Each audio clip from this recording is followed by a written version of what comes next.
Victorians selling their homes could be forced to hand over some of the proceeds to the state under a new plan being considered by the Labor government. It's one of many leaked policy proposals which the Premier is refusing to confirm or deny. Days out from a conference that's caused chaos in the past, the Premier is prepping for resistance on all fronts. What we saw last year was distressing, inappropriate, and there is no place for that sort of behaviour. The Allan government is ramping up security for its annual talkfest to avoid ugly scenes like this. But this year it's Labor's leaked agenda that could ignite trouble. It'll be strong debate, as it should. Leaked draft policy proposals include scrapping stamp duty in favour of an annual land tax and a property sales tax when a home sells for a profit. The Premier's last tax hike still has farmers fuming. What do we want? The one that should have leaked is one around protecting children in childcare rather than increasing taxes on all Victorians. The Premier didn't confirm the leaked policy proposals but didn't deny them either.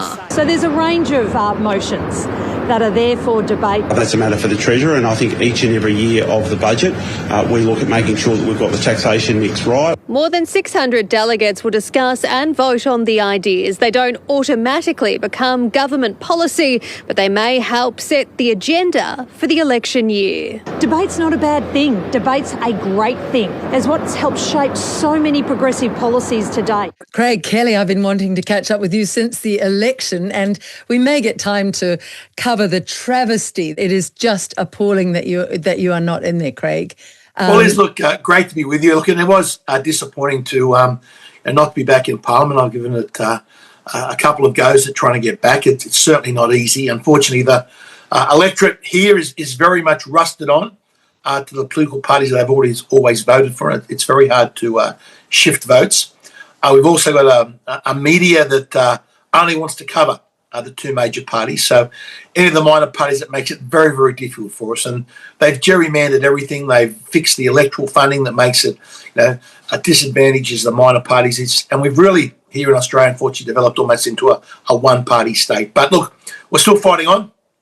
And it's great to speak with you again. There are senators who should have got in as well. Who are the senators who you think are the great losses? Terrible.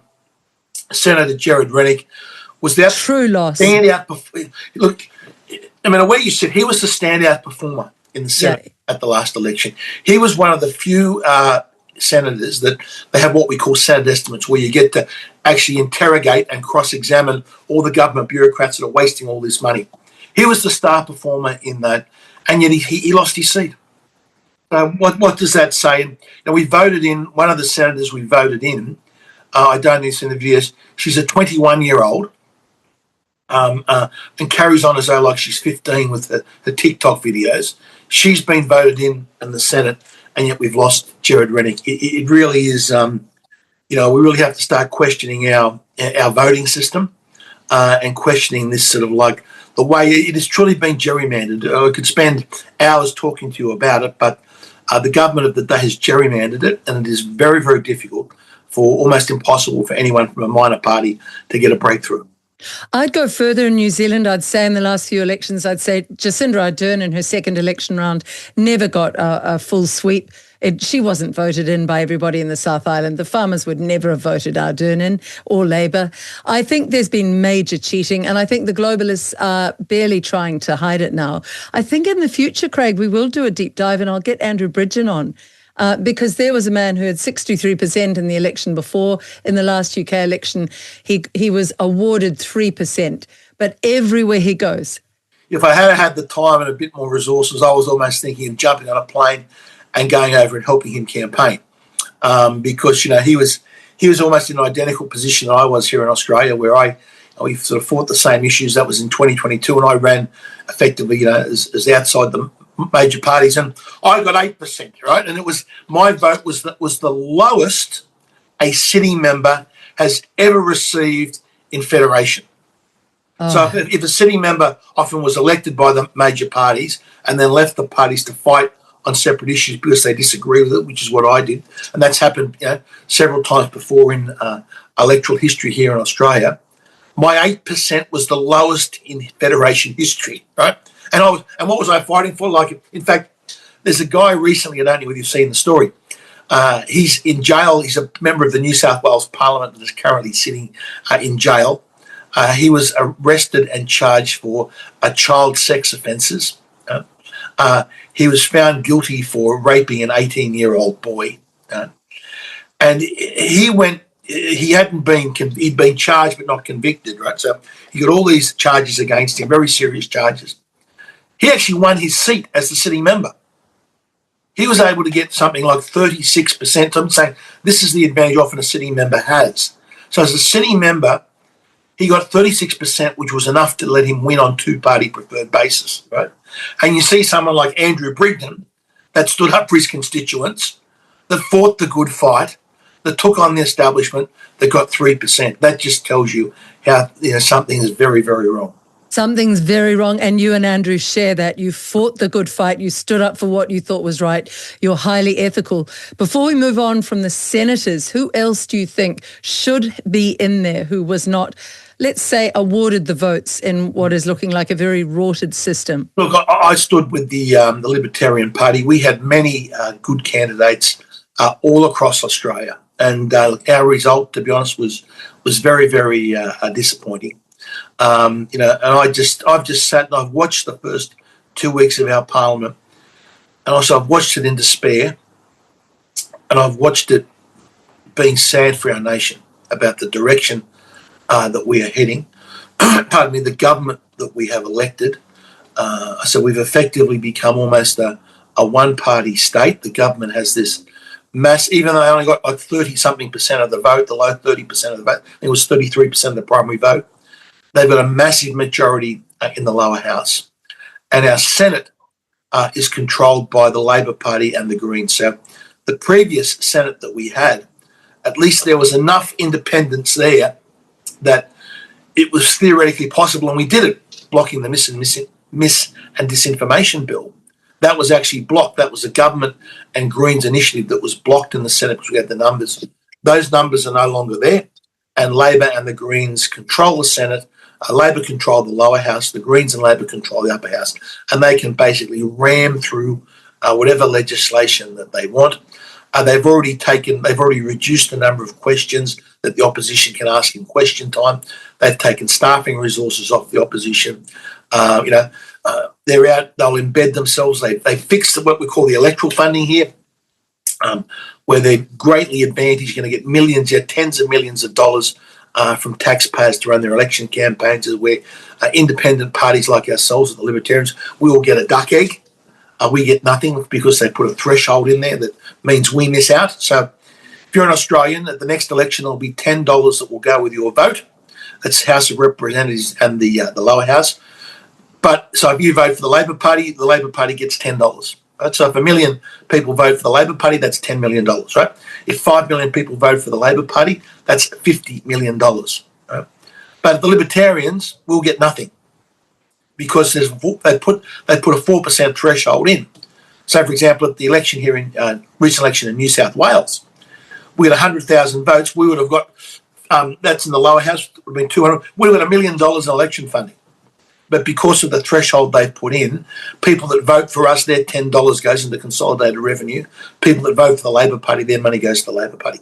That's how, just one of the many ways that they have rigged the system. And it's going to be very, very difficult to vote these people out, because they've also, the other thing they've done is our migration numbers, we're having 500,000 people net, that's net, new migrants coming to the country every year.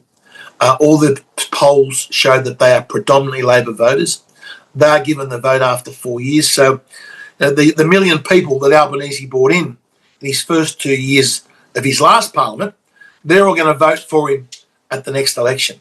So it's going to be very, very difficult to get this government out. But we're not giving up hope. We're fighting. We believe if we can put the facts, the data, and the information before the Australian people, they wouldn't vote for this government in a month of Sundays. Well, I can say that so much of what you're saying there applies to New Zealand. I mean, Luxon here is just opening the floodgates to India, and you can see that he wants to bring in millions of Indians, if preferably, I'd say, so that he can rig it for the next election. And we have a 5% threshold. You have a 4% threshold. This is all towards the system that is very much linked to the globalist puppet politicians. But beyond that, I do think there is major cheating, and that's for a future discussion. Having said that, that piece we came out of in the introduction, it's looking as if this woman in Victoria, Craig, is just another Dan Andrews. Tell us about this terrible another Jacinta. I can't bear that name for a start, Jacinta Allan. Dan Andrews, I think, without doubt, was the worst premier in Australian history. He was the one, if you look at the debt that he has run up, he got himself elected down there as the Labor premier back, I think it was about, I might get this wrong, it's around about 2015. It might be 2000, but it might have 1 or 2 years correct, but around about the mid through the last decade, he got in there and basically raided the Treasury, ran up the debt to give money to all his favourite supporters to get himself elected over and over and again. He was responsible for that most brutal lockdown in the world. He was responsible for rolling out police shooting Victorian citizens with rubber bullets in the back. Those scenes are scenes that will haunt me for the rest of my life, to think that in this country I saw scenes of police taking aim at citizens and firing rubber bullets into the back, not of people committing any offence. These people were fleeing through a public park. They had committed no crime. They were not engaged in any illegal activity, and yet they were not interfering with anyone else's rights, and yet Dan Andrews ordered them to be fired upon with rubber bullets. That is like, I said, if you saw that in some despotic, South American country in the 1970s, that's the type of thing that you would expect.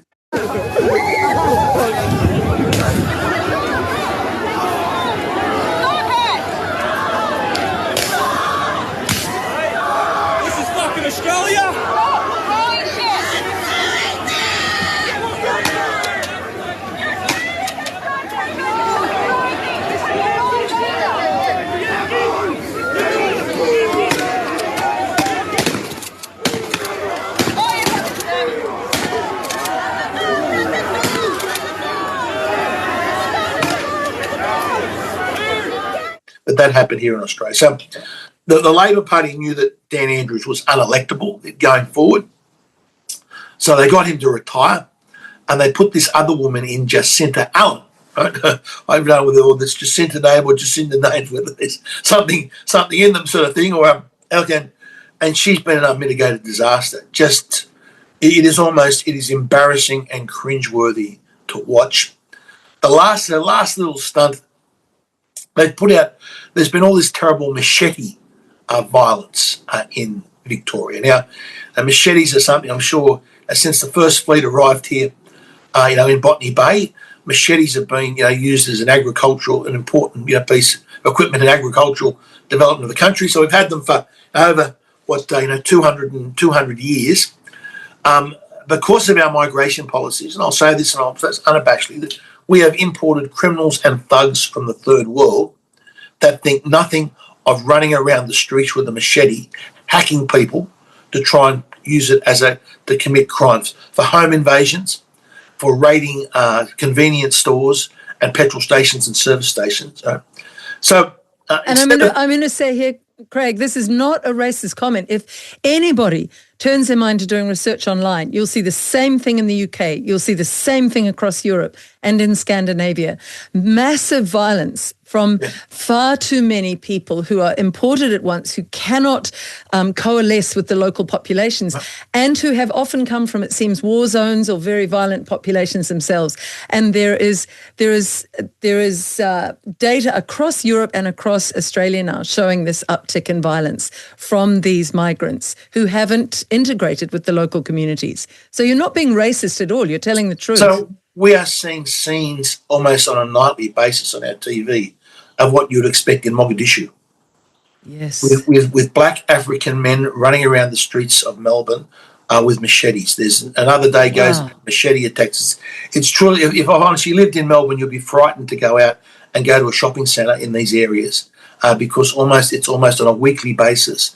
There's some type of machete attack. They said a guy had recently had his hand amputated in one of the Victorian shopping centres after they tried to steal his watch. This is how the society, and this is almost exclusively a Victorian problem. This is how our society in Australia is deteriorating. So this Jacinta woman, she decided that the solution was machete amnesty bins. So they put up, their plan is to put up, and they put them in front of police stations, put up 45 of these big steel bins, right, where these violent criminals, third world violent criminals, will see, oh, the government has made it illegal for me to carry a machete. Oh, maybe I will go down to the police station, right, and I'll put my machete in this machete amnesty bin, and I won't, and I'll be, From the 1st of September, when the ban on machetes takes place, we are rolling out through Victoria Police at 24/7 police stations the safe disposal bins. These will be at locations right across the state. They'll be locations where people can come and lawfully dispose of any machete that they may already have at one of these bins safely and securely. And we've done this because we want to get these knives off the streets, because these knives destroy lives. You're laughing. You're laughing. It's a tad naive. God. I'll put my machete in the bin after I've lopped off a couple of hands. Yeah, but then I'll be a totally law-abiding citizen. These people should not be running governments. These people should not be in government. Well, this unfortunately, and this is the Premier of Victoria, like she did this the other day, and the public are just laughing. Yeah. She's turned the state into an absolute laughing stock. There are many people I know that were lived in Victoria during the COVID period that have left the state. They just fear that they just wanted to get out. And I know everyone I speak to in Victoria is considering, if I get out, where do I go to? Yes. And this is what has happened, where you've had a very bad totalitarian socialist regime. And it's only going to get worse there in Victoria when you've got Albanese in federal government and you've got Labor. And if you look at unfortunately, the Liberal opposition in Victoria is just a basket case, absolutely hopeless, weak as water. I just can't see any way out for Victoria. If people doubt your words about migration, to have a look at how it's lockstep around the world. So we're about to get overwhelming migration in New Zealand. You have got it in Australia. They've got it right through Europe, as I said. This always, where it's in lockstep, it's like the COVID rollout, all of it, the language they use in lockstep, it always points back to World Economic Forum meetings they've all gone to. I noticed with Jacinta Allan in that clip we played at the beginning, Craig, she has that unnerving thing that Jacinta Ardern has of smiling when it's not the appropriate smile, and also saying, we just love debate, but we're going to lock up ourselves and lock up anybody who tries to approach it at this upcoming meeting. Now, that piece was talking about land taxes, and this is just horrendous. They're saying when Victorians sell their properties, they may have to pay quite a lot to tax. Guess what? Tax the people more. They may stop the stamp duty and instead have an annual duty. This is so oppressive to the people. It's pushing people out of their homes, making their homes unaffordable, isn't it, Craig? Well, the housing affordability, what the government has done by importing these massive amounts of people, and it was 1 million people in Albanese's first year. Just imagine, what's the population of the South Island? Would that be 1 million people? Okay, so imagine 1 million people coming into the country in just 2 years' time. And here's the thing now, if you sort of planned it and said, okay, I've got all these people coming in, let's plan and we'll make sure we've got all the extra housing available. They didn't do any of that. In fact, the housing construction is lower than what it was a decade ago. So you've had almost record low housing construction. You've brought 1 million people into the place. And of course, what's happened to the cost of rents and housing prices? They have absolutely gone through the ceiling.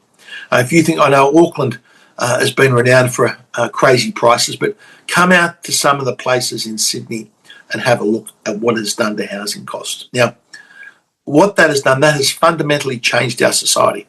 So we now have what was, we referred to it as the Great Australian Dream.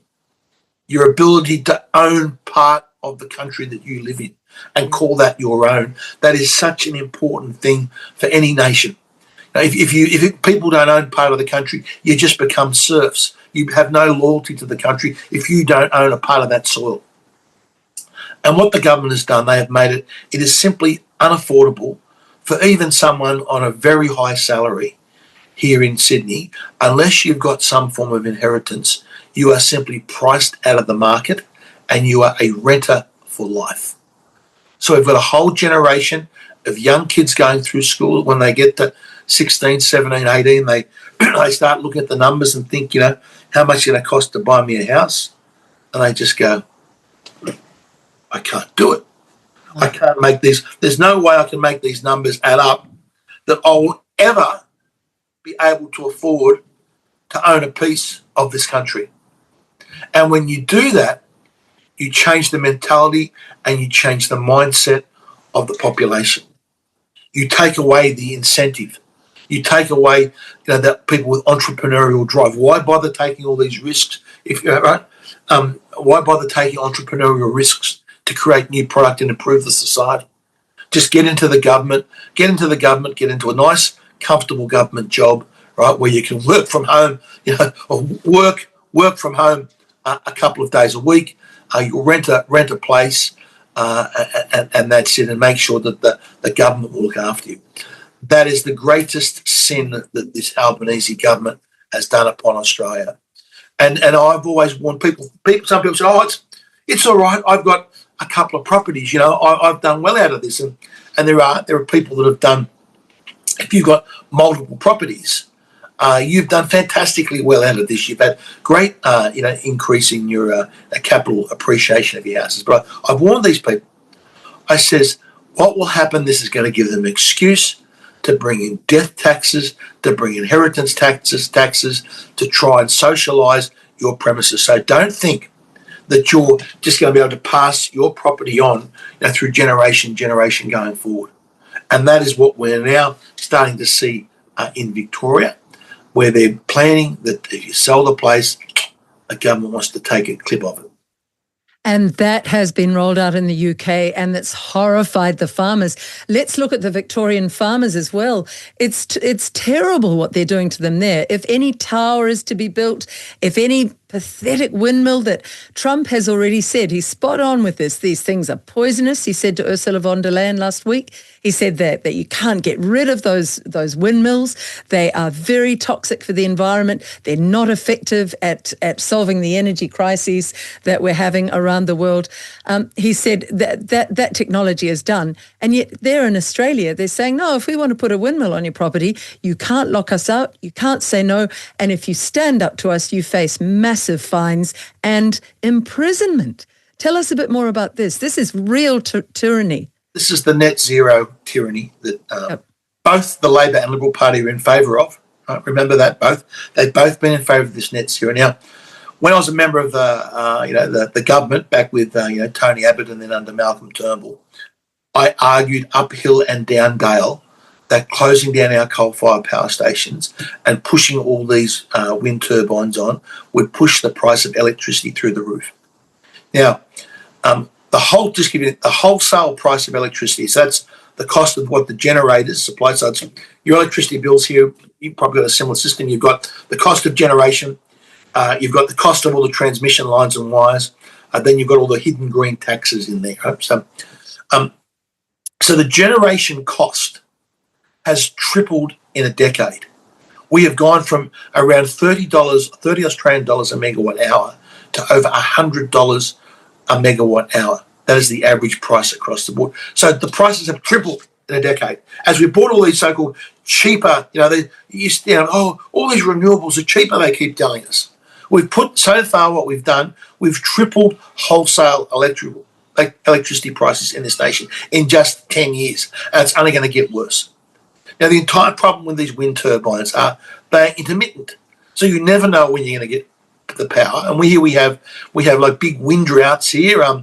I think you've got what you guys call the windy isles. You probably might have a bit better wind resources than we do. But we often get a wind drought, which is basically over the entire southeastern part of the country, where your wind power is effectively 0 or 1% of its capacity. So they're completely useless because you've got to pay twice to back them up.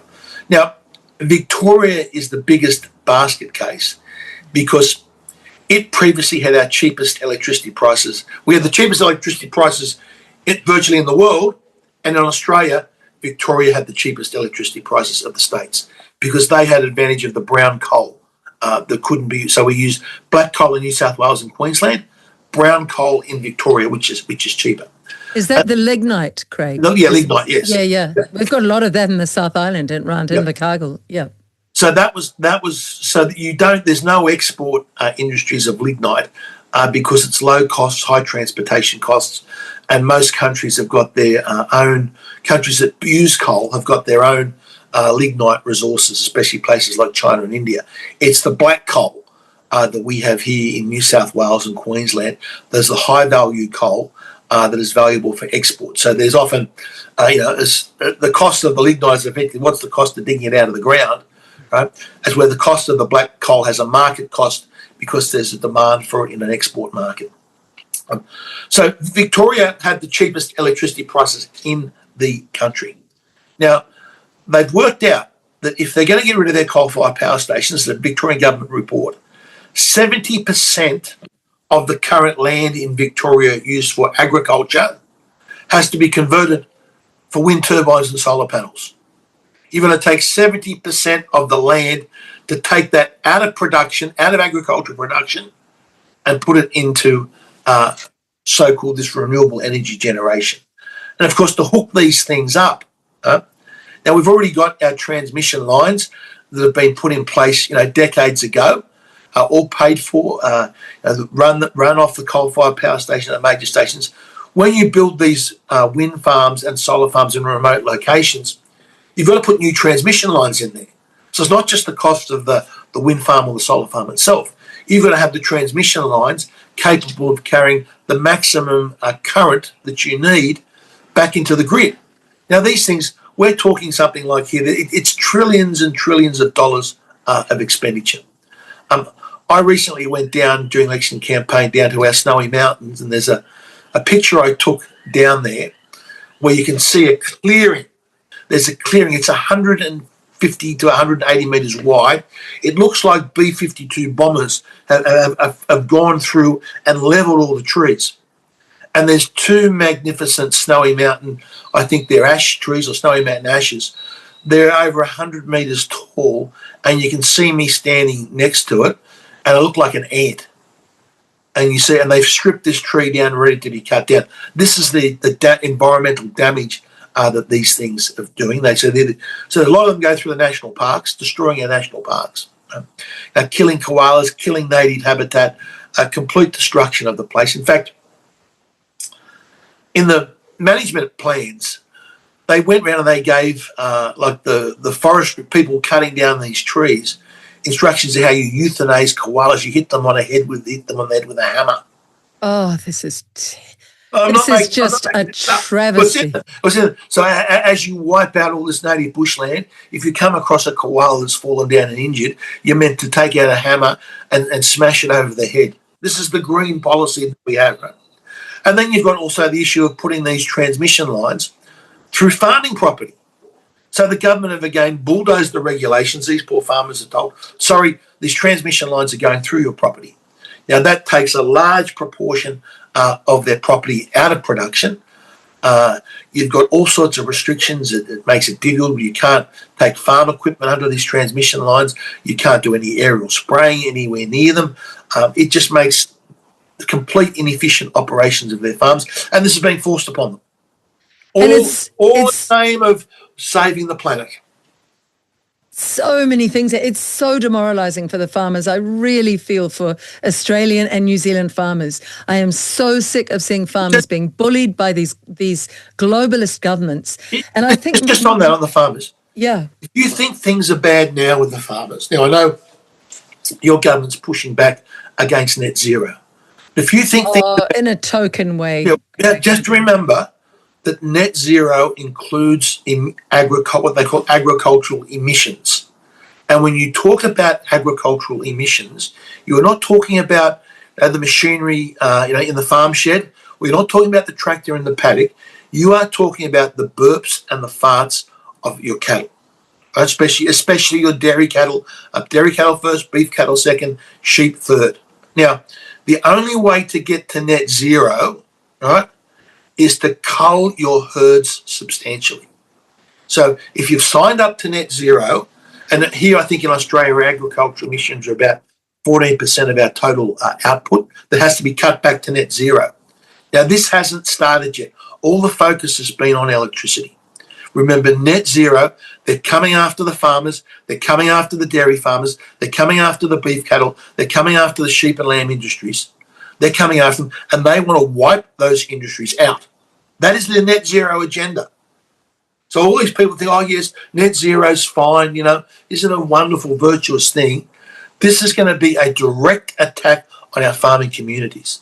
And these farming communities have got to realise that these people have them in their sights and they want to exterminate them.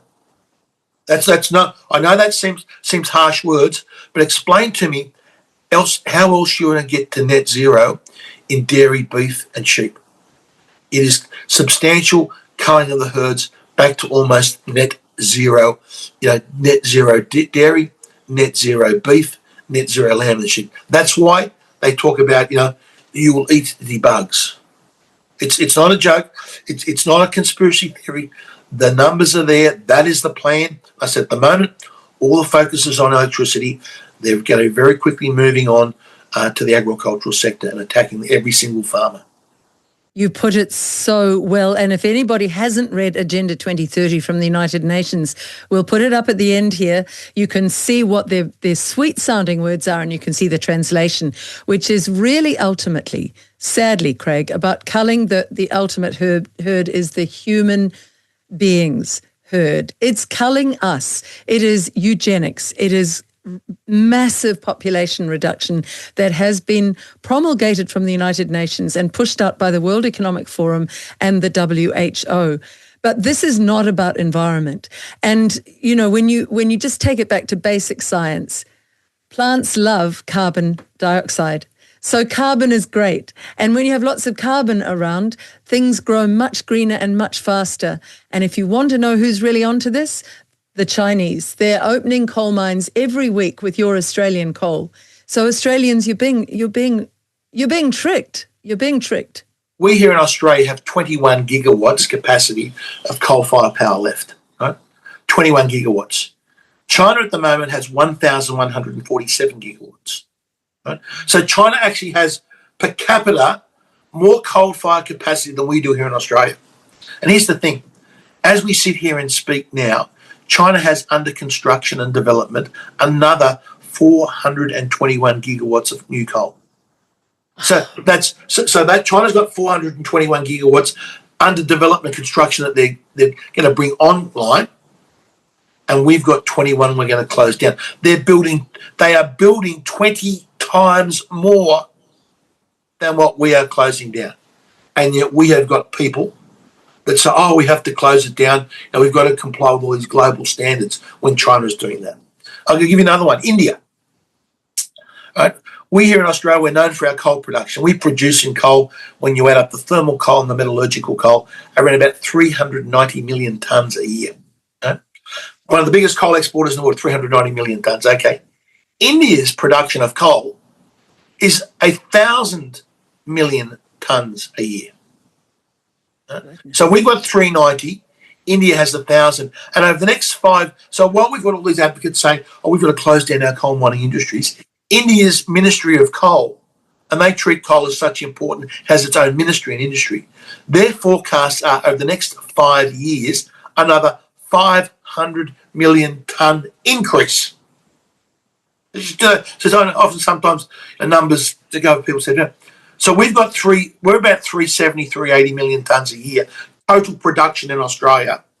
India are planning an increase in the next just 5 years of 500 million tonnes. And we think we're going to do something by closing down our coal-fired power station. The whole place has gone mad. This is a superstition. It will do absolutely nothing whatsoever.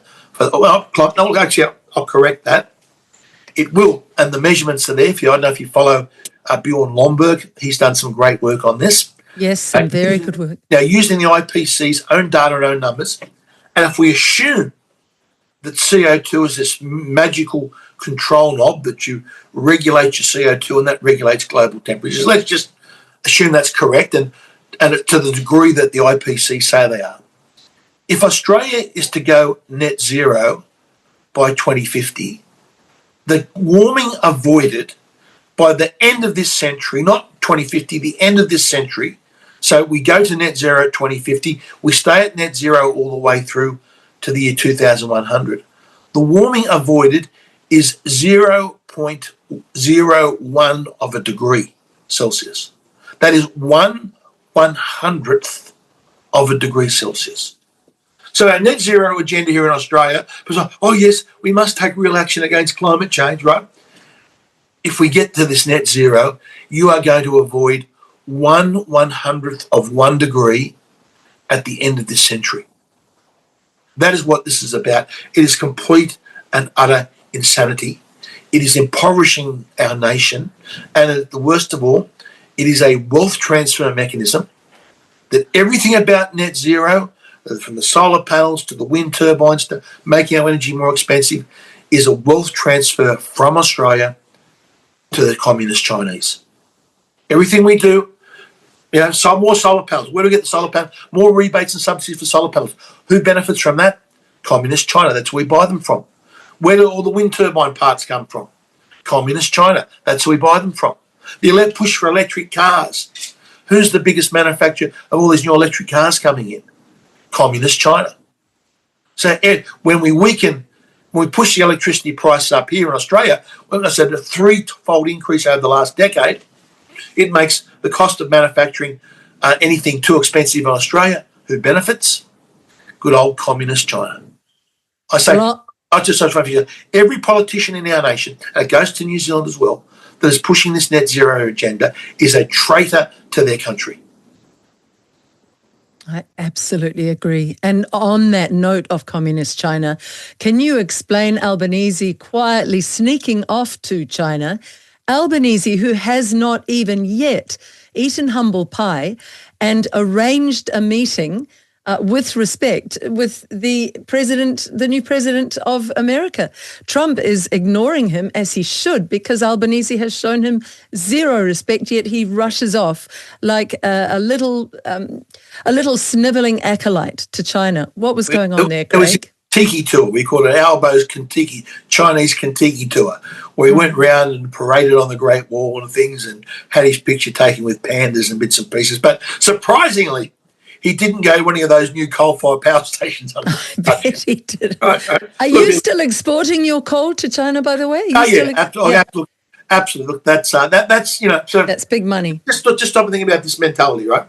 Mm. So we've got this magnificent, beautiful black coal seam that runs down our eastern seaboard, a source of our wealth and prosperity, going back, since the early 1800s. Okay, where the government is now saying, Australia, you can't use that black coal. Australian industry, you can't use that black coal to create wealth and prosperity and low-cost energy, right? Households, you can't use that coal to keep yourself warm at night or run your air conditioners in summer. But it's okay to ship that exact same piece of coal off to China. As I said, it is treacherous activity that is going on here. It is. But look, when you get back to what should have happened? We've got Kevin Rudd as our ambassador in the USA. Now, Kevin Rudd, our former Prime Minister, when President Trump was running, he made just ferocious, vicious personal attacks against President Trump. They called him the village idiot and all these things and said, okay. I thought when he said that, Craig, he was standing in front of a mirror looking at himself. That's right. Okay, Kevin, if that's your opinion, you're entitled to your opinion. Mm. And it's not something a diplomat ever says. Okay, this was before he was appointed diplomat. Now, when the Democrats had were running the US, right? Kevin Rudd was our best man there because the Democrats knew that Kevin Rudd hated the Republicans, and therefore Kevin was given a little bit of an inside running. So, yeah, absolutely good pick. Have Rudd in Washington, or the Democrats are in power. The minute Trump won, Rudd should have resigned. His position was completely and utterly untenable. You cannot have someone as an ambassador to a country that has been vilified and personally attacked the president or the leader of that country. So Rudd should have done the right thing by us. You know, it's always Kevin's great record of Kevin comes first, the nation comes second. He should have done the correct thing by this nation, and he should have said, look, that's it. Look, you know, obviously my position is untenable with President Trump. I'm going to resign. But he didn't. He stayed there. And Albanese was so weak, instead of saying, okay, I'm going to, Kevin, sorry, mate, Trump's won. You know, you can't even get a meeting with him. They're not going to let you in the front door. I need someone in Washington that if we've got a problem here in Australia that can pick the phone up and get and dial, you know, say, Donald, mate, we're in trouble. We need your help. Right? That's what I want. That's what I want someone as my ambassador, right? Rudd would be lucky to get a call through to the janitor in the White House because he is persona non grata over there. And instead of Albanese doing the right thing and replacing Rudd, no, look after the Labor old boys, you know. No, what's about... Now, Rudd's still got his parliamentary pension of a couple of $100,000 a year. The ambassador job probably pays about $400 or $500 a year, plus free accommodation, free air travel, free stuff everywhere. So Albanese did the wrong thing by the country, and we wonder why Albanese can't get a meeting with President Trump. It's something like 20 plus of the world's major leaders have met with President Trump, but not Albanese. And you know why? Because we've seen how Trump deals with people that carry on, and we know that Albanese would be greatly criticised for so many policies, especially his attacks on freedom of speech by President Trump. So Albanese is happy to stay away, and the media here in Australia runs the anti-Trump line. So yes, for many in Australia, they see it as a feather in Albanese's cap. He's standing up to Trump, you know. Thank God for your Sky Television, Sky Australia, and we'll get round to that in a moment. But I want to talk about Kash Patel within this context.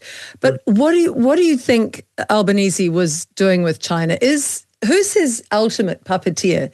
Is it the Chinese government? Is it the WEF globalists? Is it all of them? Who do you think I think is in the pocket of? As a long-term hardcore socialist, he would have a dislike for the USA. Especially when it has a Republican president. He likes to cozying up to communist China is in his DNA. Also to he knows our electorate here in Australia is completely, we've got $1 billion Australian Broadcasting Commission, the ABC, that just peddles out. It is state-run media propaganda. It is the type of media that you would have expected in the old Eastern Bloc countries in Eastern Europe or the Soviet Union, just peddling the government line, censor any, and they're all the way the ABC also if there's a story that's important that people know about that contradicts the agenda, they just won't publish it, pretend it doesn't exist. So you've got this, the ABC ran a piece on, we've seen all this coming out of the Russia collusion hoax in the USA, just fake news, right? The ABC ran a 3-part program on their premier current affairs, calling this the story of the century. It was Trump's involvement with Russia, Trump's involvement with Russia. And it was total lies. Total lies, right? So you've got the ABC covering for Albanese. We've got this, unfortunately, this very hardcore left-wing agenda. You've got Albanese is just doing everything that can keep him in power. Every single decision he makes is about spin. It's about short-term politics to making sure that he can win the next election. In Jacinta Ardern's first term, Craig, we had footage jumping about of her in a meeting calling everybody comrade. And people looked away. We went, it couldn't mean too much. It means everything. These are hardcore Marxists. They really are communist Marxist thinking people. It's frightening. But what about Kash Patel? We're all in New Zealand trying to work out why was he here. He was spotted in Parliament. I very much resent being treated like a child by these governments. And in Australia, neither the US nor the Australian governments had the courtesy to the Australian people to announce that Kash Patel was coming. Well, it was the same in New Zealand. We were not told. And I think it's appalling. The question obviously arises, Kash Patel is in the middle of Obamagate and the pulling down of the Russiagate hoax, and the Epstein files has been an absolute disaster for this new administration. Why would he do a long trip down under in the midst of all those crises? What was he here for, Craig? Maybe you're going to see some of the tourist hotspots of what Rotorua on the border. Yeah. They honestly tried to sell it that he's here to open an office. He's here to open a high street building, FBI, welcome in. I mean, we're not that dumb. I wondered I know that Trump is obsessed with Greenland and the resources up there in the Arctic. So I wonder if it's something to do with Antarctic, because through Christchurch and New Zealand, that's a sort of doorway to the Antarctic and the resources. Are they all trying to divide up the world? China, Russia and America. I wouldn't be surprised if it was something to do a New Zealand or Australian connection having to do with this Russia collusion hoax. The fact that our ABC ran such a strong program about it, the way our media was so strong peddling this, anti-Trump Russia collusion hoax. We know that some of our senior bureaucrats were heavily involved in this. If I was having a bet, that's where my money would be going. It has something to do with this, Australia and New Zealand involvement in this Russia collusion hoax. Interesting. A lot of people were hoping that he might have been here to investigate the crimes of Jacinta Allan, but that's naive at best. Having said that, I'll tell you something. This is breaking news, but it is strictly hearsay. And I'm putting it out here because I would like anybody who can give me any more information on this. I absolutely don't believe this is the truth, but I'm just saying, somebody who served in Parliament with Winston, I met last night, and one of the things he told me was that Winston Peters, who was our Deputy Prime Minister, had an affair at the time with Condoleezza Rice. So if anybody can help me with that, I don't believe it for a moment, and I declare it's hearsay. But you do wonder how deep these intergenerational, interdecade links with America are with our Antipodean, leadership. Because Winston Peters has been around for decades. I know. I can remember, I think the first trip I made to New Zealand was back in the 1980s. I remember Winston Peters being mentioned then as one of your senior politicians. So you're right, he has been around for. But look, from a distance, I know this is from a distance, he seems to at least be speaking out on a few issues that I think I would agree with him. I said I'm not close to the situation, but there's a few things I've seen him speak out and they say, yes, good on you. I'll give you some support with that. He's a mixed bag. Put it that way. But what we're worried about now is seeing our cousins across the Tasman being silenced, and where our forebears came from in the UK being silenced. So let's move on to this massive censorship that's being attempted to be rolled out in Australia. I see that Signal, the head of Signal, a woman called Meredith, has said that she will pull out. Signal will pull out, I think. Meredith Whittaker warned she will withdraw Signal from Australia if it's forced to hand data over to the police, and that it must remain end-to-end encrypted. But it seems as if they really want to invade Australian privacy. What is going on there? Look, we've got this position called the E-Safety Commissioner. This is a woman, her name is Julie Inman Grant. She was appointed by the Liberals under Malcolm Turnbull, and she's an American. Originally from America. So she has links to the apparently CIA. It's on record there that apparently the CIA tried to recruit her when she was 17 or 18 or something. And she's been given this job of E-Safety Commissioner. Now, at first, all sounded wonderful. It was all about protecting the children. Anyhow, her role has sort of morphed over the years, where she's effectively become Australia's chief censor. And she was one of the bureaucrats, very heavily behind the scenes, advocating for what we called our mis- and disinformation bill. Now, this was a bill that was fortunately miraculously defeated by public. That was in 2021, wasn't it? No, that was last year. Last year. Right. Now, but you had another tussle around 21 about being silenced. You know that was myself. I was banned from Facebook. I had the government bureaucrats. We've got this through Freedom of Information requests. The Department of Home Affairs and the Department of Health. I'm there as a sitting member of Parliament.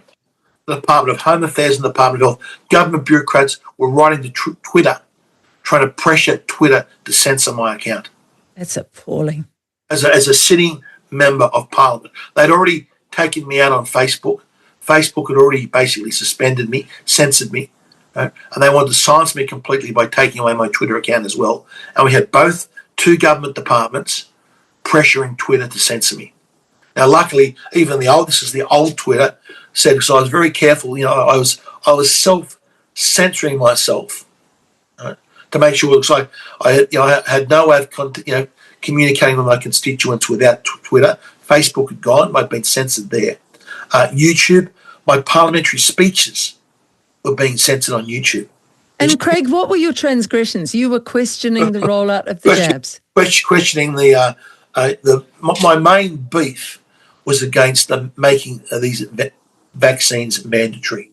I believe it's always, in the early stages, there wasn't I'd spoken to many doctors around the world, and what they were telling me privately was different to what they were saying publicly. They were terrified about it. And it was very difficult to speak out and say these things should be stopped because there wasn't you had to speak with evidence and science and data, and there wasn't that originally. So originally my argument was they shouldn't be mandatory. People must have the freedom of choice. As after all, that's written in the International Human Rights Declarations that we've signed. And it's absolutely common sense. It basically says the International Human Rights Declaration says something along the lines of you can't use a disadvantage and prejudice against someone to force them or use coercion to force them to undergo a medical intervention. And we threw that out the window. We threw all these human rights regulations out the window and said no. So that was what I was arguing against. So I was censored from Facebook for that. My parliamentary speeches on YouTube. So I would make a speech in Parliament. One time I was introducing a bill that would have banned mandatory vaccinations. Right? So I'm standing about. So I put on YouTube nothing but the speaker says, "I give the call to the member for Hughes," right, which is myself. I speak. I present the bill to the House and I thank the House. That's it. No added commentary. Straight from the parliamentary official tapes. Right.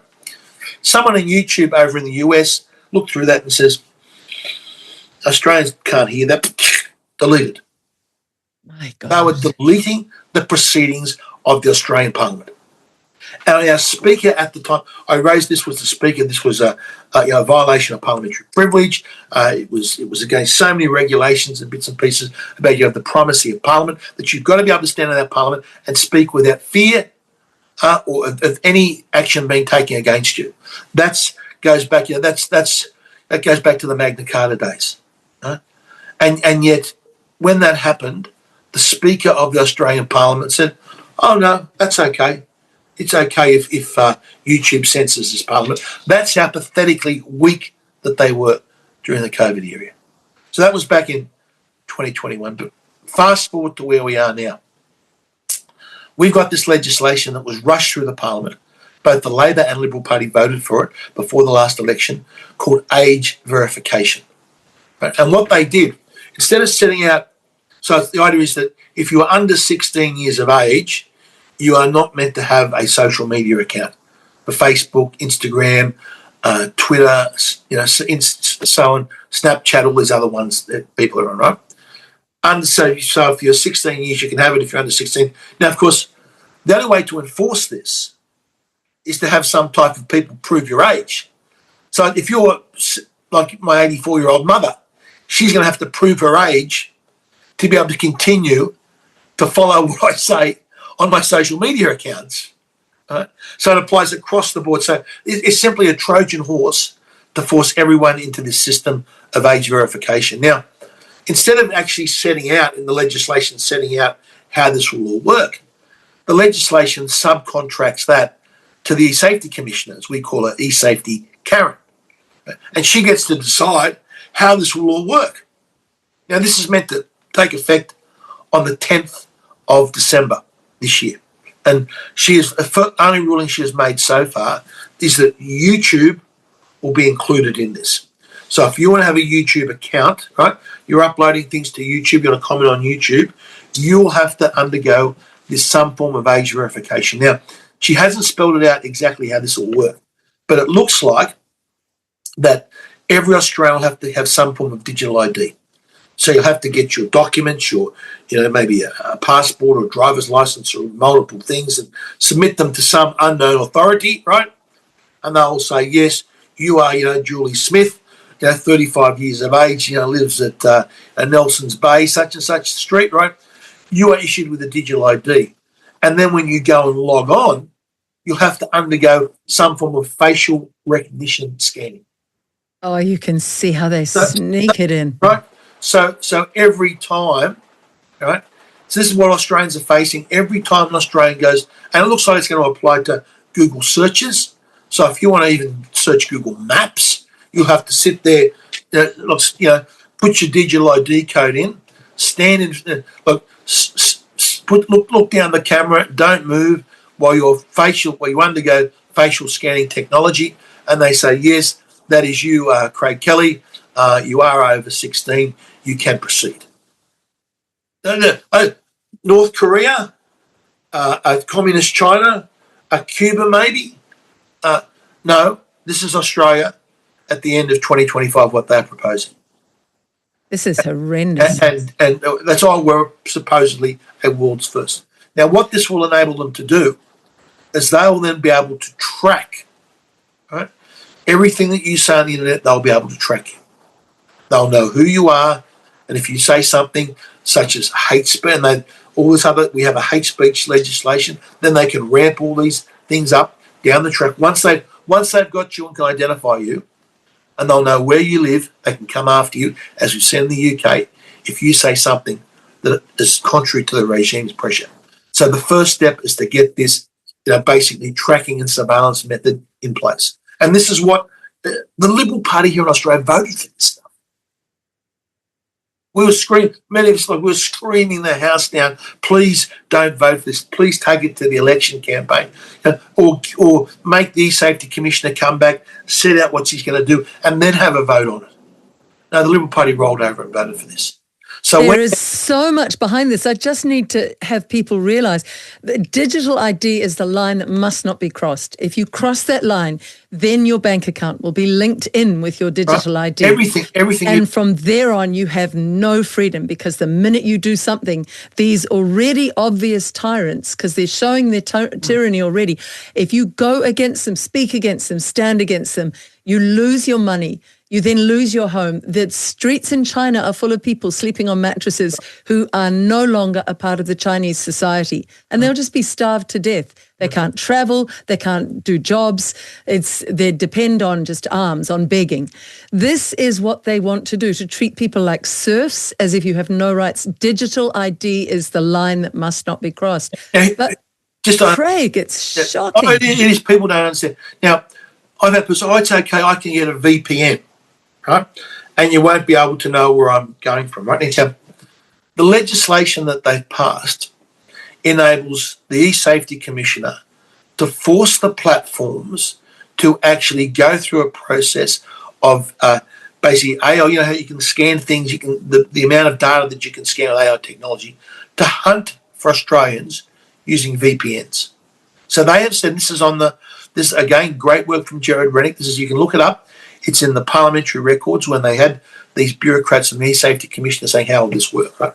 And they have said that if you put something up, say, for example, the surf was great at Bondi at the weekend, right? Or, a fantastic game of cricket at the SCG today, right? Or even Albanese is our worst prime minister. If you say something in your feed that identifies you as Australian, right, which they can pick up through, remember, you can scan all this through AI today to pick these things up.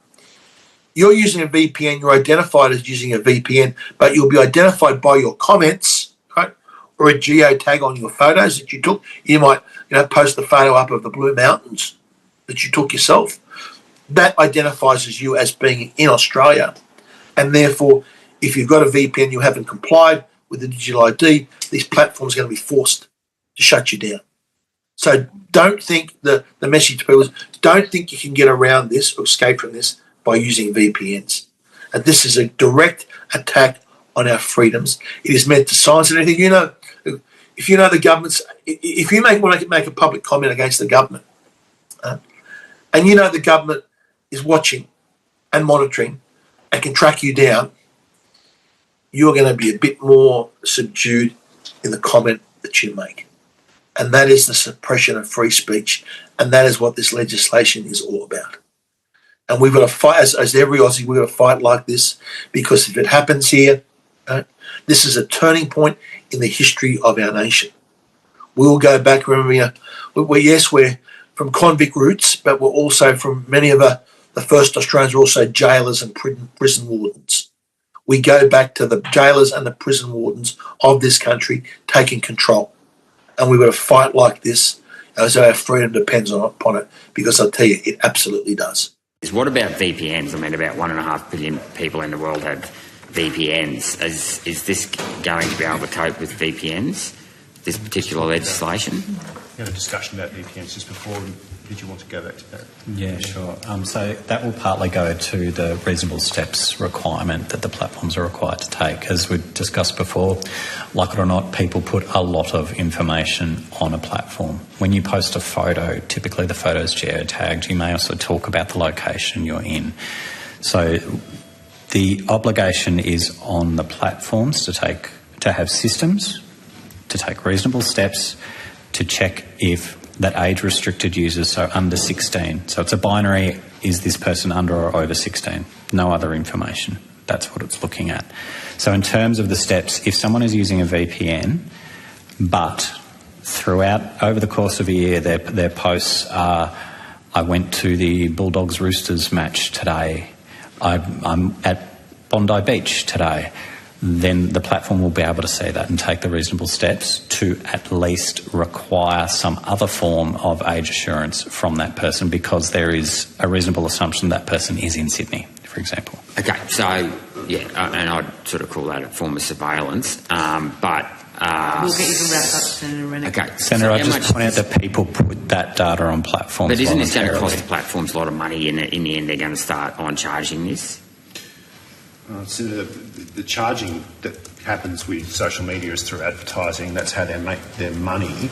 The point that Mr. Irwin's making is that the existence of a VPN or the use of VPN does not let platforms off the hook in relation to the age requirement. And I mentioned money before, but it can be as simple as, Craig, you are allowed, let's say 2 pieces of meat for climate change.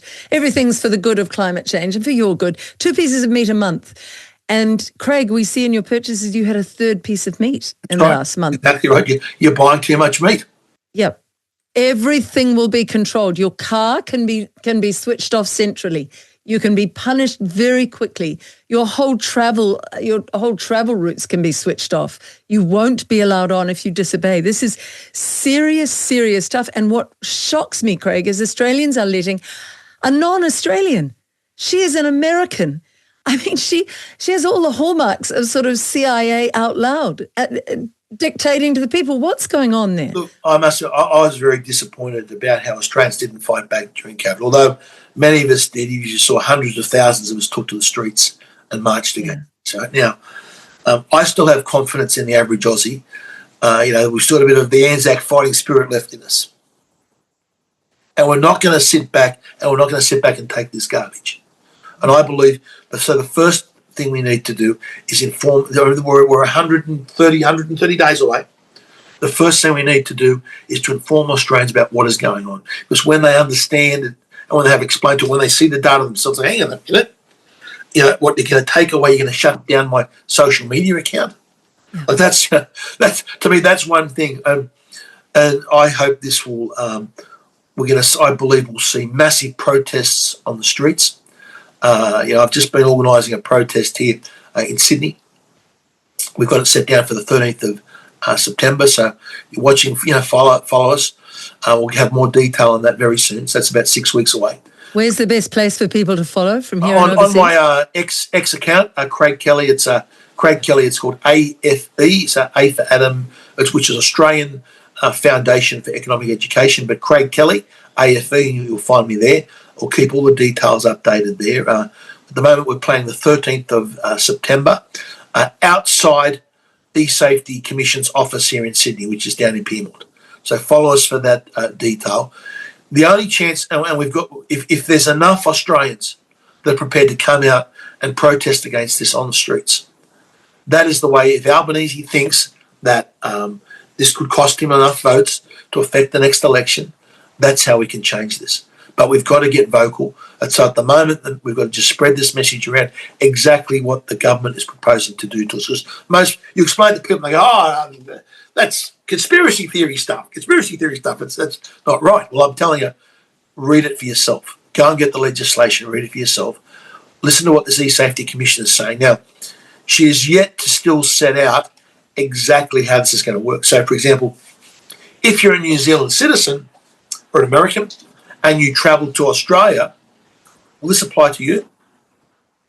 Wow. We don't know. So if you're in New Zealand and you come across to Australia for a holiday or for a short working, right, will this also have to abide with you? Will you have to get a digital ID and go through biometric facial scans every time that you log on to the internet in Australia? That can apply to New Zealanders. And Albanese's planning then to, if it's a success here in Australia, he said, I'm going to go to the US and we're going to campaign for this around the world. So if it happens here in Australia, you can bet your bottom dollar, it's night follows day, they're going to roll this out to you guys in New Zealand as well. I want to play you something now. It's a clip that comes from Jacinta Allan when we had the mosque shootings, which many people are questioning now, and I won't go into that more deeply because we're not allowed to discuss it here in New Zealand.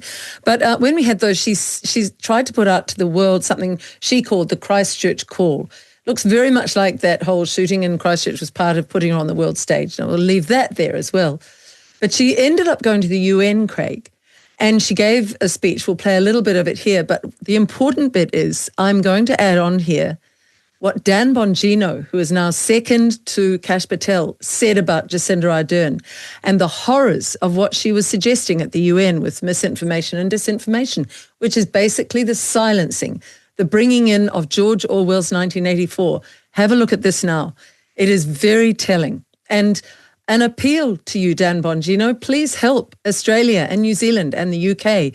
All of us are being silenced, slowly strangled. This is one of the most troubling, disturbing speeches for the new dystopian future we're looking at I have ever heard in my life from a politician. This woman is a horrifying mess and a blend of dictatorship, insanity, and totalitarianism. Did you see this speech by Jacinta Allan? This happened at the UN. She is the Prime Minister of New Zealand. This is one of the most terrifying speeches. How this hasn't made its way around the internet is puzzling to me. It's one of the most terrifying speeches you will ever hear. This is the Prime Minister of New Zealand, Jacinta Allan, talking about using war analogies when it comes to her push. She is a liberal lunatic to censoring online activity. This is why Elon, Rumble, all of these entities need to get together and push for this parallel economy right now. We would welcome talking to them. Listen to this speech. This is horrifying. Check this out.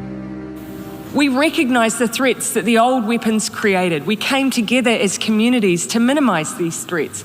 We created international rules, norms and expectations. We never saw that as a threat to our individual liberties. Rather, it was a preservation of them. The same must apply now as we take on these new challenges. In New Zealand, we deeply value our right to protest. Some of our major social progress is being brought about by hekoi or people power. But that does not mean the absence of transparency, expectations or even rules, if we correctly identify what it is we are trying to prevent. And surely we can start with violent extremism and terrorist content online. And so that's why, alongside President Emmanuel Macron, we created the Christchurch Call to Action. We're also focused on prevention, understanding the interactions between online environments and the real world that can lead to radicalisation. This will also be important in understanding more about mis- and disinformation online, a challenge that we must, as leaders, address. Folks, hat tip Steve Dace, a good friend of mine, who put this out there. This is one of the most troubling, disturbing speeches for the new dystopian future we're looking at I have ever heard in my life from a politician.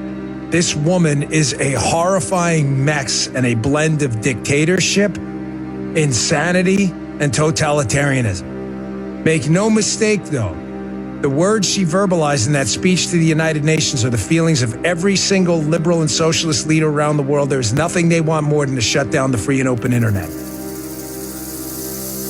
That's why I'm making a plea to Elon now. Please, let's join hands in this. We could use you. I think you could use us too. It would mean a lot. Free speech is at stake. It's not melodrama. It's a fact. Listen to these people talk. She's comparing this to a war. What's next? You're going to mobilize the military to shut down our data centers? These people are crazy. So, Craig, I say the same about e-safety Karen. I don't care what your nationality is, but you don't come in from another country and you haven't grown up in Australia where free speech has been a big part of the real Aussie bloke and dictate silence to the people who've been kind enough to allow you basically into their home, which is their homeland. You don't come in and do that. More worrying with her, as a lawyer, I look at it and think, wait a minute, she's judge, she's jury, and she's executioner. She writes the rules, she decides who obeys the rules or not, and she can completely cut people off. She answers to nobody. She's not even voted in by the people, and she seems no longer to even be answerable to Parliament, or is she? Who reins her in? Well, that's the problem. The legislation that the Parliament has passed gives her these powers that, in fact, enables her to bypass the Parliament. That's horrific. Right. So with this age verification regulations, right, the legislation was passed enables her to write the rules. Instead of her writing the rules and then coming back to Parliament and Parliament saying, well, yes, we agree with this, we don't agree with this, let's have some discussion, let's bring in the interested parties to debate these changes. They just said, no, you go and work it out for yourself, and that becomes the law. Again, this is what the Liberal Party of Australia voted for. It's just so the pushback has started. And this woman is on the record. She was asked a question. She was in one of those Davos conferences. You might be able to dig up the video of it. And she was asked the question, do you think that, the First Amendment of the USA that protects freedom of speech, the government can't bring in any law to abridge freedom of speech? She said, do you think that's too high a bar for Australia? And she said, I don't apply the law of America. I apply the law of Australians in Australia, which has been, so we don't have the protections in her home country. So she is enforcing laws upon us that she wouldn't be able to do in her home country because of the US First Amendment, the Constitution, that she's forcing upon us here as Australians. She sees us as some type of second-class people. You listen to the tone of the woman. She speaks down and she says, the Australians will do this and the Australians will hear this and the Australians will listen to this, right? I believe that arrogance and pomposity that she has will absolutely end up sinking her. Absolutely. Every Aussie that I know is not going to cop this garbage. And as I said, I believe that we are going to have the biggest protests that, I'm hoping we have the biggest protests against this that our nation has ever seen. Because this social media, it affects everyone. I remember there was a study years ago, I said to people, what would you rather? If you could have $1 million, or would you be cut off your social media accounts forever, what would you prefer? And it was like 99% said, no, I want my social media accounts. I want my access to the internet. I'd forego $1 million because that's an important part of my life. Once she starts cutting people's accounts off and shutting people down, that's going to change it around. I also have confidence that this will be a big turning point in a lot of the ideology of a lot of young Australians. The moment They're all brainwashed with this climate change stuff. They're all brainwashed, free stuff and socialism is all the rage, right? Wait till they get their social media accounts cut off, right? Wait till these 14 and 15-year-olds that are being brainwashed, all of a sudden have their social media accounts cut off, and they realise it's the people on the side of freedom and liberty, right? And the libertarians of the world that are in there fighting for them and believe in freedom. They're going, hang on a minute, maybe I need to rethink about what I've done. So I also see this as a great, a turning point in Australian history. It can go both ways. It can go when we go down this dystopian path. The other way is that we can awaken so many young Australians about the importance of protecting your freedoms and your liberties. At the beginning, right from the beginning of this, and even during the election campaign, Craig, when I talked to you, I primarily focused on the senators, and I am a bit obsessed with the Australian Senate, simply because we don't have that here. I was really hoping in this election that there'd be a lot of these good senators who would be able to oversee the very corrupt parliamentarians who are clearly sold out to the WEF and to the UN. But that hasn't happened, as we talked about at the beginning. However, you did have a little win with Senator Babet this week. Just tell us what happened there, because he used something he can only use, once a year as a senator? Senator Babet's a great senator. He was elected as part of our push as United Australia Party. So when I was leader of the United Australia Party back in 2022, the one result we had was getting Senator Babet elected into the Senate from Victoria, which was a very important thing and a great win. So out of all the effort that we put in, Senator Babet's our man in there fighting, and he's a good man. He's Mauritian, right? So he's from Mauritius. He's effectively like he likes to say, yes, I'm a dark-skinned African man, but I'm an avid Australian nationalist, He's great. And the United Australian Party was wonderful. If there's a multimillionaire out there who wants to get it going again with Craig and Senator Babet, it would be wonderful to see. I love that party. Yes, he's put forward a couple of motions in the Parliament. Remember, this is the advantage of having I'll just go back to the importance of our Senate. Remember, when we were formed, we were a whole lot of colonies that had separate governments that came together as a federation. So the idea was to have a parliamentary system, a Westminster parliamentary system, similar to what they have in the UK, where we've got the House of Commons in the UK, we call it House of Representatives, and the House of Lords that we call the Senate. Right? Yes. So the question is, how would that Senate operate? Remember, your Senate is meant to be your house of review. Right? So you've got the lower house that makes the legislation, passes it, and rather than becoming law straight away, it then is meant to go to, you want to call them wise old men or something, what I want to call them, or wise old men and women, or another body that is meant to review that legislation and, okay, did you think of this? Did you think of that? Is there this unintended consequences? How will adversely affect one of the states?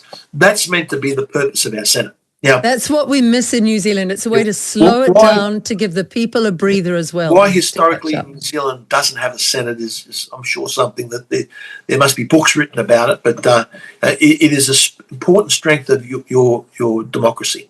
But the problem we've got here in Australia is the Senate was always meant to be independent. It was meant to basically be the state's house. So each state gets the same number of senators. So Tasmania, with a population of 500,000, gets 12 senators. New South Wales, with a population what we're pressing sort of a 7, 8, 9 million people, 10 million people, right?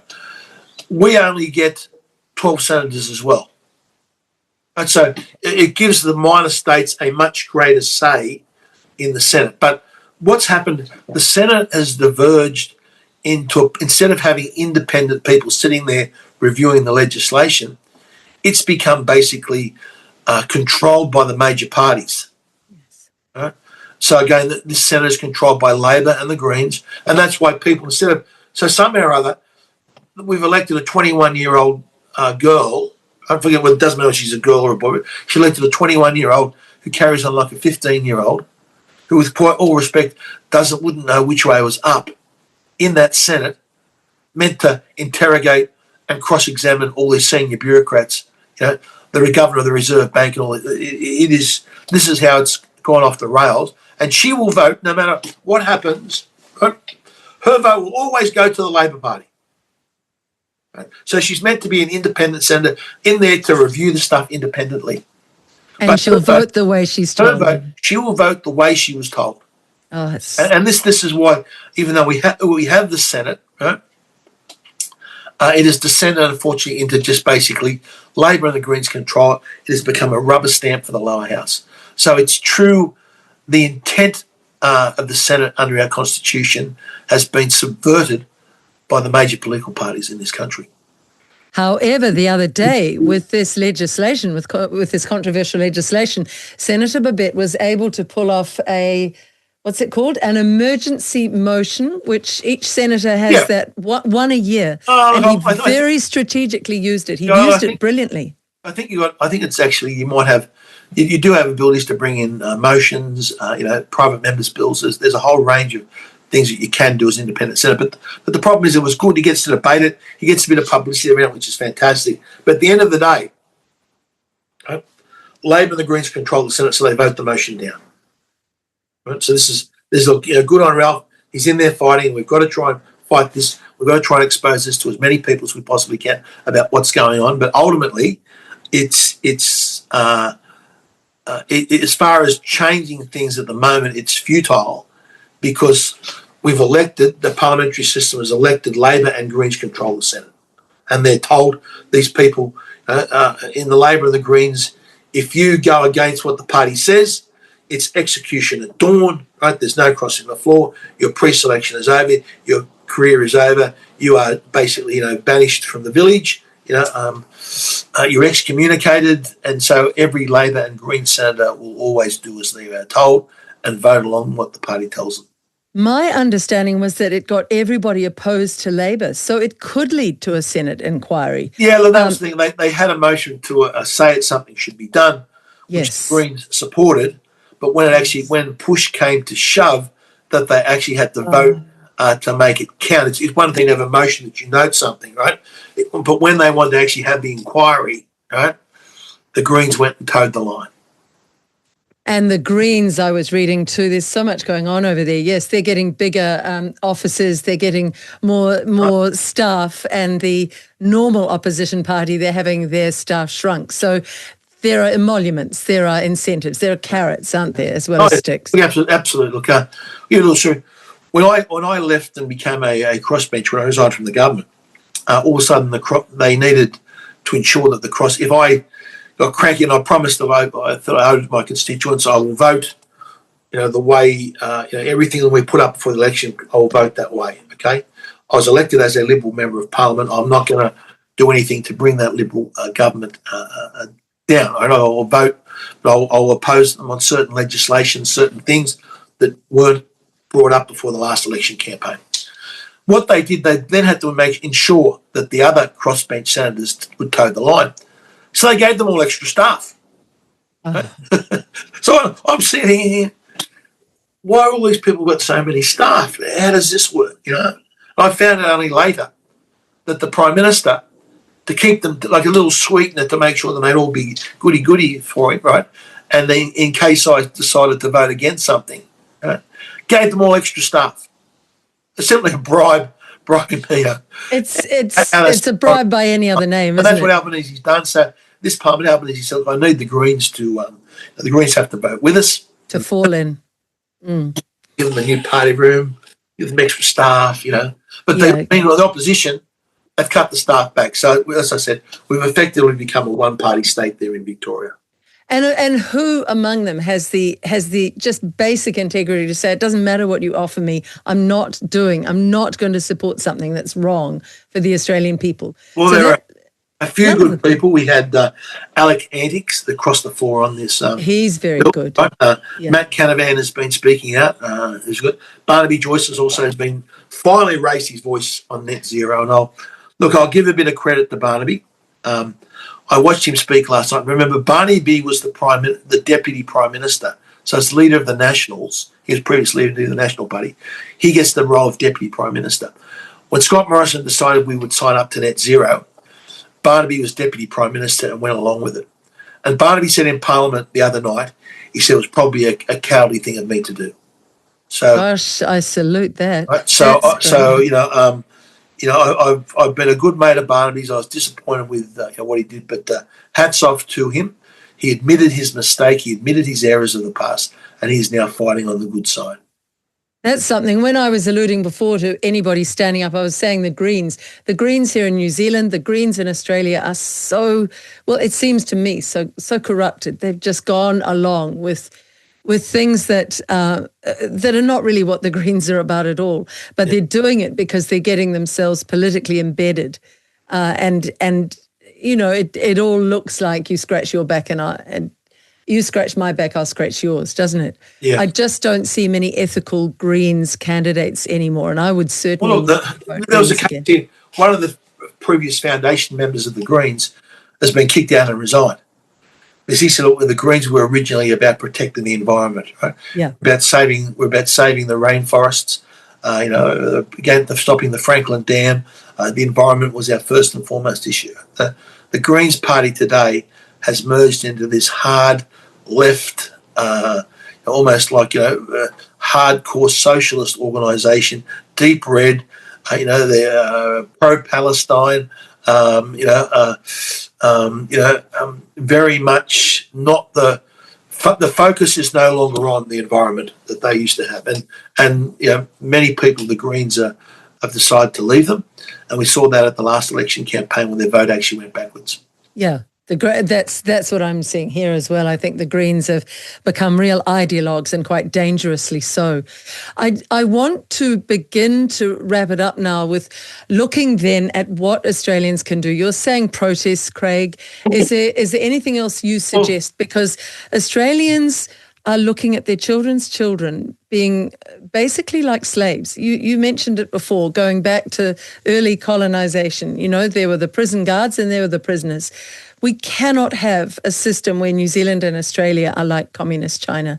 And yet that's what the legacy media seem to be pushing and allowing. It's up to us now, isn't it? It's up to the people. Well, firstly, this is why I'd say this age verification legislation, which will basically attack all the social media platforms. This is why the mainstream media are not talking about it, right? Because the mainstream media at the moment are losing so much of their market share and their advertising revenue to all different blogs and podcasts and bits and pieces, right? They were happy to see this wiped out, right? So they are not going to be the vocal voices against this. It's got to be online platforms like yourselves and everyone else. So at the moment, it's got to be spread the message. Try and learn exactly what is going to happen in the next 130 days about what you as Australians are going to be required, right? The VPNs are not going to save you. And the people said, oh, well, I just won't, I'm not going to get facial, I'm not going to go through this facial, biometric facial verification process. I just won't go on the internet anymore. Well, that's a surrender, because that's exactly what they want you to do. So then you'll all get your news through the state media and the regulated media. They want to shut down all independent voices, right? So we've got to get this message out about the seriousness of the nature. And when we do that, that's going to happen in the next couple of weeks as strong as we can. That's why on programs like yours, as many other programs, so I can get on explain to people what is actually about to happen. And then we've got to have some of the greatest street protests and greatest protests that this country has ever seen. No point sitting on your backside and thinking, oh, someone else will do it. We want Australians to get out there. Hopefully we'll have these protests nationwide. Get out there, get on the streets, raise your voice, and then we start a massive email campaign, a massive campaign about contacting those members of Parliament and telling them, if you push this through, I'm going to vote against you at the next election. Because that's ultimately the only way we can change this around. I just love your strength. I'll put you in touch with Andrew Bridgen as soon as I can, because we need this to stretch out also beyond New Zealand and Australia, out to the UK and to our friends in Canada as well. It's terrific talking to you, Craig. You are such a loss not being in Parliament, but outside Parliament, I think you could possibly be equally as effective. That's true. Look, in Parliament, if you're there and you don't have the numbers that can affect the votes, yes, you get the imprimatur of making speeches in Parliament, which is important, but you can still do a lot of fighting from outside of the Parliament. Like we were able to, it was people outside of the Parliament that defeated that mis and disinformation bill, only now a few months ago. So we can win these fights. We won the fight against The Voice. Remember the Voice campaign here in Australia? That was a wonderful victory. The first polls came out, it was 75% for, only 25% against. And I remember thinking, we can't beat this. You've got all the big banks, every big company in Australia is yes, putting signs up, yes for The Voice sort of thing, right? It was politically correct to be in favour of The Voice. Anyone that was against The Voice was, you're this nasty racist, that was painted as a terrible person. So I remember the first interview I did when I said, I'm against this. I thought, we can't win this, but we've got to fight. It turns out, every day it went on, one by one, they went from 70%, 75 to 70 to 65, right? And all of a sudden, we ended up winning. Once Australians worked out what the agenda was, we smashed it. It was 60% against, 40% for. Now, we can do the same thing on this age verification because it is a Trojan horse. It has nothing to do with protecting kids. It is all about giving massive control and surveillance to our government that they can bring in other pieces of legislation. Right? So this is just not a standalone piece of legislation. This is the linchpin that they set up, that they can track you down what they say, and they can bring all this other legislation in underneath it, about controlling what you can say, knowing that they can track you down. And I want to follow that point up because to people watching this, if you think, at least it will protect our children from pornography. I tell you this, for 5 years, Craig and I have been putting out the truths that were hidden through the whole COVID-19 rollout nightmare that's injured and prematurely killed so many. We were telling the truths, and social media was perfectly able to shadow ban us and silence us everywhere. They are perfectly able to shadow ban pornography if they want to, without having to have this digital ID of every human. They can shut things down when they want to. We saw it in the COVID years. They shut down the wrong things, but they can shut down pornography without having to go through this nonsense. So it's not, I agree with you, Craig. It's not for our good, and it's not for our children's good. It's for Orwellian tyranny. Just quickly, on going back to the COVID situation, at least we were able to get it was only like a dribble, but we were able to get our voices out. Yes, they shut us down on Facebook. They tried to shut us down on Twitter, but we still had places like Telegram where you could get the message out. And Signal. We still had all those things. Now, this new legislation enables them to control the lot. It applies to the platform of Telegram. It applies to every single platform across the board that they can control. And remember, again, with the COVID, how many people now are lining up for their 10th injection? Right? So the question I ask people, when did you realise Craig Kelly was right about these COVID injections? Yes. Right? First shot, it was something like 95% of the population. Second shot, 90%. Third shot, 80%, right? It went down and down. Now it's like, 1 or 2%. People have woken up, right? It took a long, long time and people have woken up. If this legislation was in place, right, during COVID, they would have been shut everyone down all over the place. We would still have today vaccine passports, and you wouldn't be able to go down to the pub or to the footy game unless your vaccine passport showed that you'd have 10 shots. That's only because a few of us stood up and we fought and we spread the message and we took all the abuse and we took the hits, we took the personal attacks and even being assaulted in the streets to try and get that message out. And eventually you couldn't hide the truth. But this legislation, this will enable them to hide the truth forever. That's why we've got to fight against it. We've got to fight, I says, like our future depends upon it. Now, when we had that Dr. Peter McCullough come out to Australia, he said, I'm reluctant to come because I'm worried about I'll be detained at the border. Now, just stop and think about that. He's our American friends, right? One of the most highly qualified doctors in the world, published doctors in the world, right? Thinking that if he comes to Australia, he'll be arrested at the border. Crazy. That's what happened. And it took basically, convincing him that, look, Clive Palmer will have half a dozen solicitors on standby when you arrive, and if they hold you, they'll be down the steps of the Supreme Court, within 15 minutes. That was like the assurances we had to give him to make sure that he came out to Australia. That is insane. That's right. This is This is Craig, sorry, what were you going to say then? That's what's happened to our country, and that's why this age verification thing. This is the turning point. If we lose this, I don't know where we go to. I might add this bit on at the end. Yeah. This is Craig and me just chatting afterwards, but what you just said is So if you come over, sobering. I hope that, as I said, this will affect, if this gets through in Australia, right, the pressure to put it on in New Zealand, right? Think of every New Zealander. The question is, how will it apply to New Zealanders when they visit Australia? Will you be forced to do it? I don't see how they can not do that.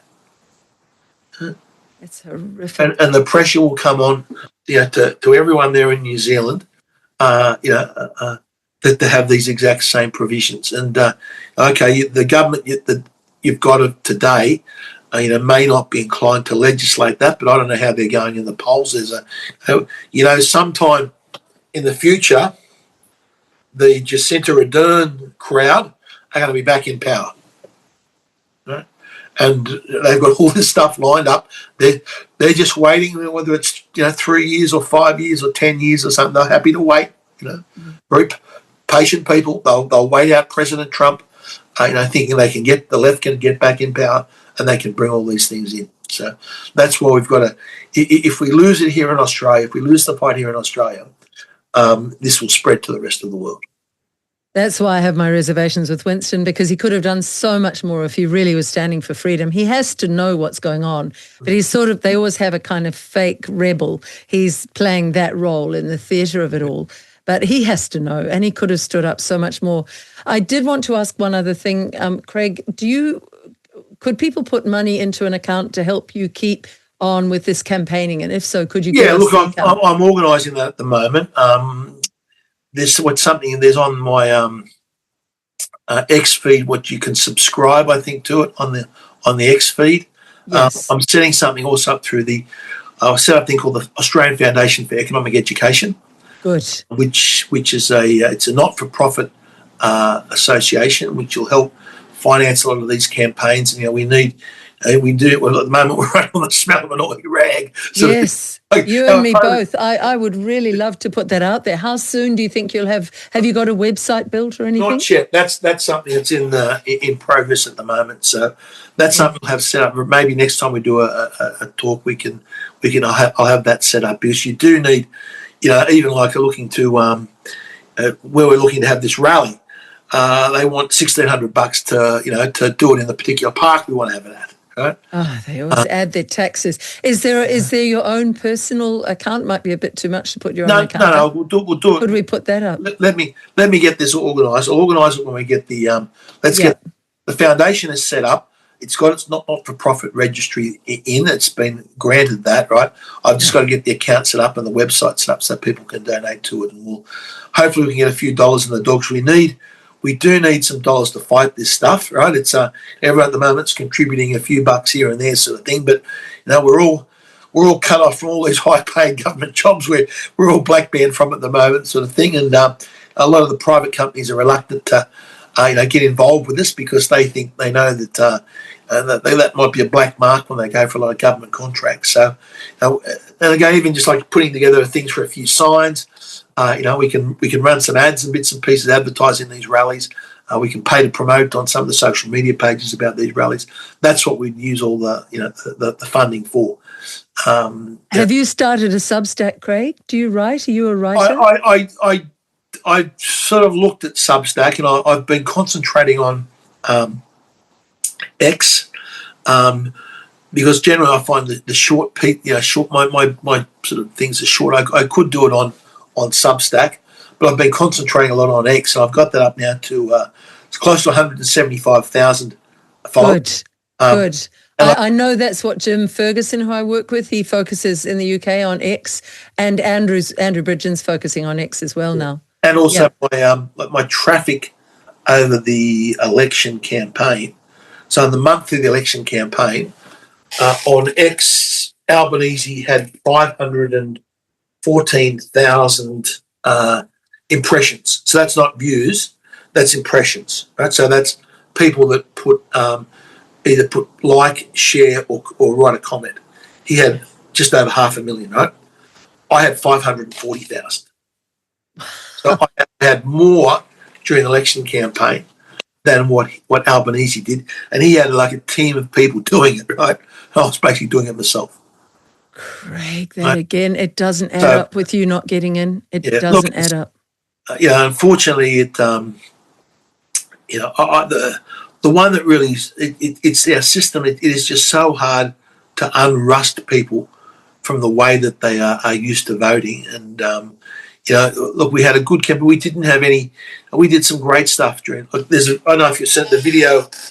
We went down to the Snowy Mountains, right, which is about a 6-hour, 5-hour trip at least drive right down there, and we're able to get up and we're able to film the destruction that they've done through there.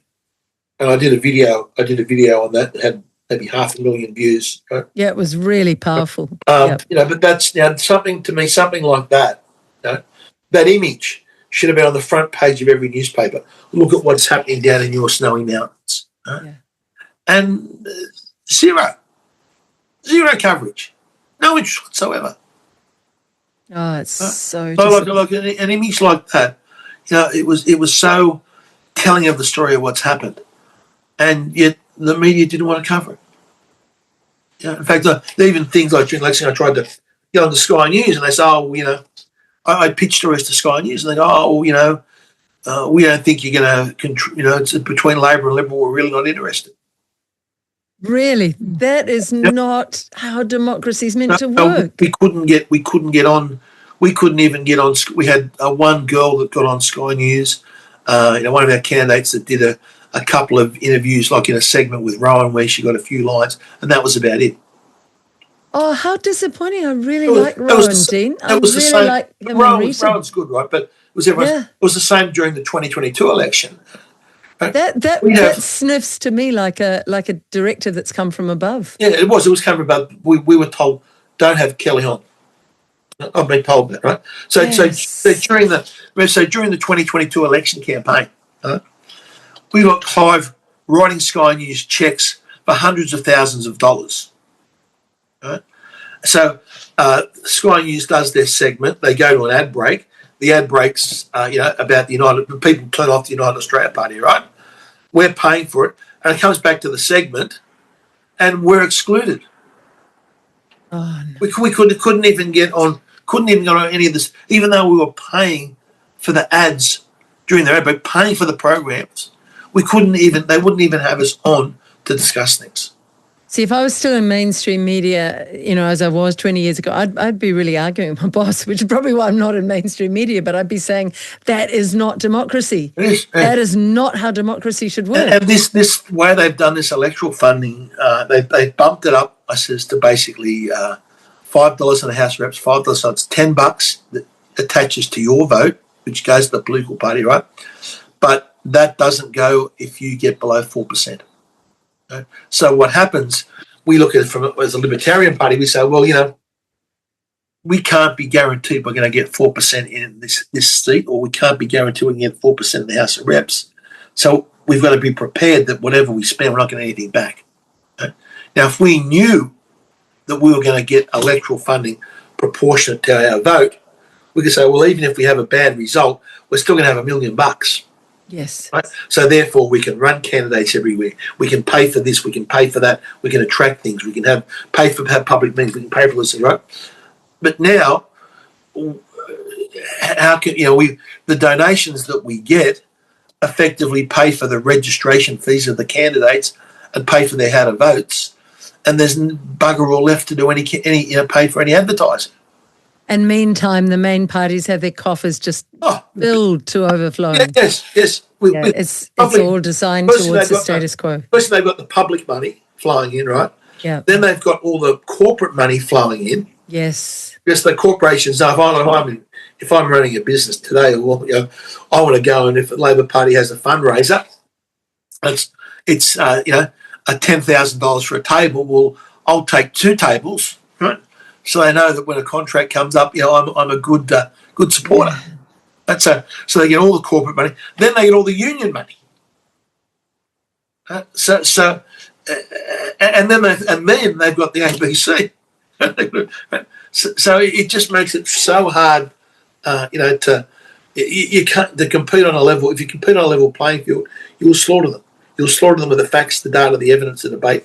They can't. And the fact that you tell the truth, you're not a propagandist. Yeah. I don't know how these mainstream journalists live with themselves anymore, because they've got kids. The ones I used to work with here in New Zealand, they have children and grandchildren. Are they not thinking about the terrible world they're going to leave, or are they only thinking about their immediate pay packet still? Well, they're not insane. They're not journalists. No, they're basically just they basically read the scripts that they're given. Yes, and don't question anything and fall in like a herd. I mean, I'd like to, with your permission, add some of this post-chat to the end. But Craig... that's more interesting than the chat. It was really good. Yeah. I absolutely love talking to you, Craig. It's brilliant. And the similarities are unnerving and important, because it'll help New Zealanders as well. It is. Look, I have a very soft spot for my friends in New Zealand, sort of thing, except when it comes to the rugby. That's another. Well, I reckon if you came, a bit like Andrew Bridgen, if either you or Andrew came and lived in New Zealand and you started a party, you'd win hands down. That's what I think. Yeah, You're a decent bloke. I'd love to catch up with Andrew as the similarities of the things that we beat to. I'm sure we'll go, that happened to me. That happened to me. I think so.